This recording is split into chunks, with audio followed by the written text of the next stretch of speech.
Encontramos con más información y vamos a hablar del mercado de granos y de la retención cero. Vamos a hablar con Ariel Tejera, economista, los impactos no solamente en lo que tiene que ver con el sector agropecuario, sino también el impacto en la recaudación. Ariel, bienvenido. ¿Qué tal? Muy buenos días a todos. Gracias por el llamado. Un placer. ¿Por dónde querés empezar? ¿Por qué sector Bien, beneficiado? Porque si voy al campo va a estar beneficiado con una quita de un 26% de retenciones que se habían colocado el 29 de julio. Pero si voy así es. al sector de a pie, una recaudación que también va a impactar. ¿Cómo estás viendo, Ariel, la situación? Sí, como bien decías vos, hay impactos múltiples.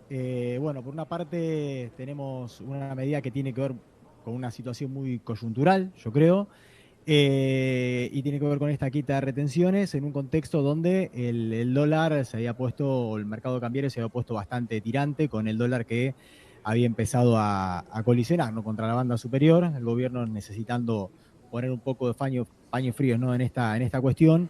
Y bueno, y sorprende totalmente a la mayoría de los operadores el día lunes con una medida que yo digo, no fue como poner el ancho arriba de la mesa, ¿no? Porque bajar a cero las retenciones realmente viene siendo algo inédito en los últimos años, muy inesperado.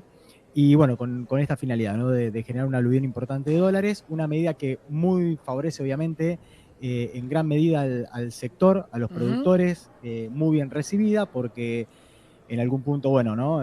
No tenemos, ¿no?, que olvidarnos de que venimos expoliando en algún punto, ¿no?, al sector con las retenciones, y la verdad que, bueno, por lo menos darle este respiro durante por lo menos un mes también es algo positivo para el sector. Ahora después podemos hablar cómo viene el impacto efectivo, ¿no?, en precios que está Claro. teniendo la medida o no.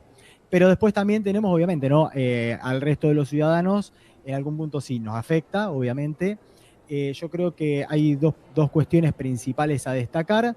Por una parte, o tres, por una parte nos afecta, digamos, dependiendo cómo uno lo mire, podríamos decir positivamente en términos de tipo de cambio, porque baja un poco la volatilidad, enfría un poco el tipo de cambio. A los que tienen activos argentinos financieros les mejoró muchísimo la cotización, porque junto con otras noticias Uh el -huh. mercado se volvió a acomodar y a recuperar. A los que no tienen activos y nos preocupa a lo mejor un poco más la cuestión precios de los bienes de alimentos y demás que consumimos, acá hay que tener en cuenta algunos puntos. La medida es transitoria, por empezar, así que uno Claro. debería pensar que pasado porque obviamente tiene un impacto en precios que lo podemos analizar ahora en breve, de los precios de los insumos, commodities agrícolas y alimentos, ¿no? Obviamente que podría tener algún impacto, y acá hay que destacar la incidencia de las materias primas en los productos finales que consumimos. La Fundación FADA tiene hecho muchos cálculos sobre cuál es, y suele ser relativamente baja, y sobre todo pensando que el impacto de precios es dependiendo, 9% en maíz y en trigo y un 25% en soja, 26%, no debería ser demasiado significativo, además considerando que la medida es temporal. Entonces, podríamos ver a lo mejor algún impacto en precios, pero no debería ser algo permanente ni demasiado Claro. significativo, así que creo que ese es el alivio para los que estamos de a pie, que no deberíamos enfrentarnos a un cimbronazo demasiado significativo en precios. Y bueno, y por último, sí, lo que vos destacabas, el tema fiscal.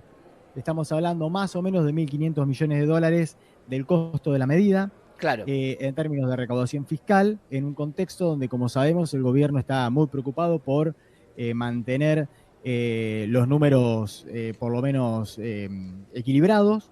Bueno, esto implica una situación y una erogación destinada a esta medida, ¿no? Ahí Que si lo hay un comparamos, sí. tema, Ariel, que tiene que ver con los que defienden un poco esta medida en el campo, te dicen, bueno, pero no hay que contar el punto máximo, no hay que exponenciar todo al máximo como suele hacer el presidente, sino que si vos no tenías esta medida, la liquidación iba a ser de 1.400, 1.300 millones de dólares.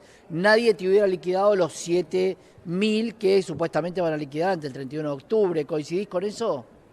Sí, la verdad es que acá lo que se está haciendo es, como decíamos, ¿no?, adelantar en cierto punto y acelerar la liquidación, Claro. generar un incentivo muy grande para tener un aluvión importantísimo de dólares de acá a octubre, porque pensamos o para ponerlo en magnitud, 7.000 millones de dólares en liquidación del agro, representa más o menos las liquidaciones normales de 3 meses aproximadamente o Claro. 2 meses y medio de esta época del año. Ariel, ¿Sí? te Entonces, pregunto, sí. usaste una terminología que a mí me llamó mucho la atención, te pregunto, ¿sabés jugar al truco? Sí, sí. Bueno, hay dos motivos por el cual uno tira un ancho de espada.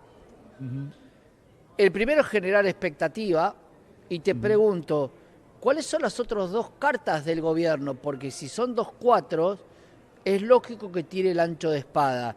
¿Cuál es tu expectativa como Bien. economista y jugador de truco? Bien, bueno, vamos a retomar entonces la analogía que habíamos hecho.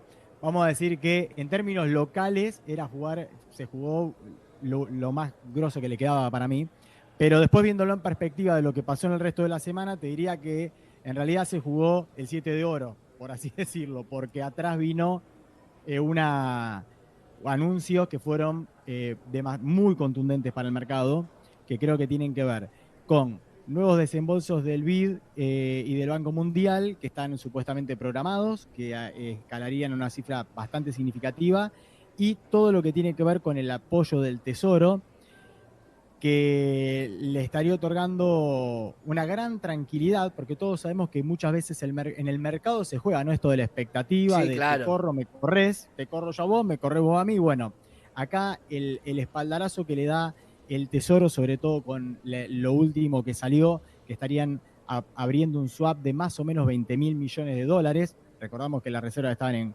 40 y algo, entonces realmente estamos en una situación de ahí sí que tenemos, y no solo eso, sino que el Tesoro anunciando que incluso compraría bonos de Argentina, entre otras medidas, todo esto anunciando que, dando un espaldarazo al gobierno, decir, Claro. no lo corran, no lo corran, no desarmen las posiciones de Argentina. Hay que ver qué pasa, qué efectivamente se termina materializando, como decías Sin vos duda. recién, qué parte de esto es una jugada de truco o no, pero la realidad es que este espaldarazo también le vino muy bien al gobierno y a los mercados en general de acá del país, ¿no? Cuidado cuando juegas en equipo porque también la Argentina puede ser un cuento chino y si a China la marginás al nivel que la quiere marginar los Estados Unidos, te puede llegar a pedir el swap y dejar de comprar también. Esperemos que no lleguemos a ese nivel.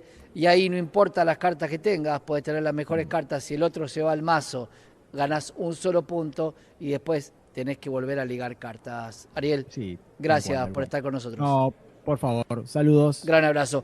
Ariel Tejera, economista con un buen dato, una partida que, según lo que dice Ariel, jugó un 7 de oro y tiene el ancho que vino, o el ancho de espada que vino de los Estados Unidos. Esta mano está ganada por el gobierno nacional.